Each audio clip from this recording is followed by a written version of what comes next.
দেখতে পান, দর্শন শক্তি, শ্রবণ শক্তি, এগুলো কি সঠিকভাবে কাজে লাগাতে পারছেন? চোখ দিয়ে যেটা দেখা দরকার আপনি ওইটা দেখেন না, যেটা দেখা দরকার নেই না জায়েজ আপনি ওইটা দেখেন।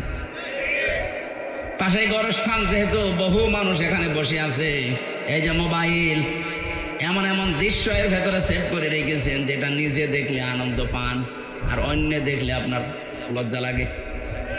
এরকম দৃশ্য নেই? যাদের মোবাইলে আছে এই মুহূর্তে ডিলিট করা লাগবে। কারা কারা এই মুহূর্তে ডিলিট করে দেবেন? নিজে দেখলে আনন্দ পান, অন্য দেখলে লজ্জা পান, এরকম দৃশ্য হাত তোলেন তো। এই এলাকায় মনে হয় এসব 2 নম্বরই নেই। আলহামদুলিল্লাহ, ঢাকার মানুষ তো খুব চালাক। যদি থাকে এখানে আমাদেরকে ধোঁকা দিয়ে বোকা বানানো যাবে।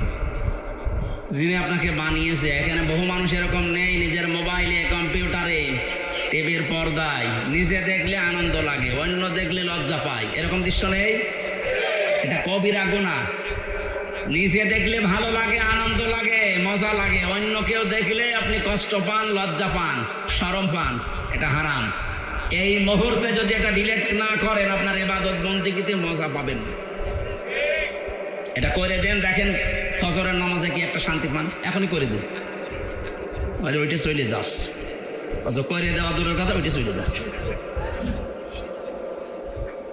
না। এই এলাকায় ওয়াজ মনে হয় হবে না। আমার কষ্ট হচ্ছে। আমল যদি শুরু না করি তে ওয়াজ প্রতি বছরে বছরে দিয়ে লাভ আছে? এখনই এই আমলটা করা যায় না? আমার এর ভেতরে আছে শুধু লেকচার। আন্তর্জাতিক স্কলার যারা আছে, আন্তর্জাতিক স্কলার আমার বিশ্ববিদ্যালয়ের স্যারদের লেকচার আছে শুধু, এগুলো আমি সেভ করে রাখি কিছু পাওয়ার জন্য।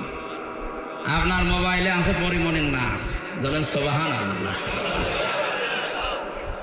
এরকম নাচ দেশে নেই? থাকলে আপনি ডিলিট করে দিন ভাই। এই যে বাচ্চারা, মুরগির বাচ্চা বলেন, মুরগি যখন এইভাবে পাখাটা দেয়, পাখাটা দেওয়ার পরে ডাউন করার পরে ফল করে ফেলে দেয়, একটার সাথে আর একটা পর লেগে যায়, লেগে যায় না? একটু সফট হয়, একটু কোমল হয়, মোলায়েম হয়। ওর নিচে যখন বাচ্চারা আশ্রয় নেয় তখন একটা কিচির মিচির কিচির মিচির আওয়াজ দেয়। এটাকে বাংলায় বলে অনির্বচন সুখ। আপনি আজকে যদি এখনই আল্লাহর ভয়ে এই কাজটা করতে পারেন, ঘৃণা করে যে যা আমি আর জীবনে কাজ করবো না, আমার বিবেকে বাধা দেয়, আপনি দেখেন ফজরের নামাজ পড়লে আপনার তখন আলাদা একটা অনির্বচন সুখ হবে। এটা পাওয়ার জন্যই তো এসেছেন নাকি? সুতরাং এটা আজকেই করে দেবেন, আমি আশা করতে পারি আপনার কাছে। না আশা করতে পারি না? আল্লাহ যেন তৌফিক দেন, বলেন আমিন।